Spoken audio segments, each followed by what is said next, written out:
बैल धुण्यासाठी गेलेल्या दोन भावंडाचा मृत्यू झाल्याची घटना गोंदिया जिल्ह्याच्या अर्जुनी मोरगाव तालुक्यांतर्गत येणाऱ्या अरदतोंडी गावामध्ये उघडकीस आली आहे। काल शाळेला सुट्टीचा दिवस असल्यामुळे 12 वर्षीय तुर्केश धनंजय पातोडे तर दुसरा चुलत भाऊ 12 वर्षीय ऋतिक रूपराम पातोडे हे दोन्ही गावातीलच तळ्यावर बैल धुण्यासाठी गेले असता बैल धुवून झाल्यानंतर दोघांनाही मोह न आवरल्याने तलावात आंघोळीकरिता उडी मारली। तलावात असलेल्या गाळाचा अंदाज न आल्याने दोन्ही भावंडे पाण्यामध्ये बुडाली, तर त्यांना पोहता येत नसल्यामुळे पाण्याबाहेर निघू शकले नाही।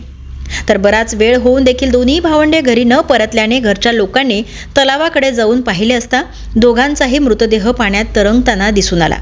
याची माहिती गावकऱ्यांनी पोलिसांना दिली असून अर्जुनी मोरगाव पोलिसांनी घटनास्थळी धाव घेत मृतदेह पाण्याबाहेर काढत शवविच्छेदनाकरिता रुग्णालयात पाठविण्यात आले। तर दुर्गेश आणि ऋतिक हे दोन्ही भावंडे आपल्या आईवडिलांना एकच अपत्य होते।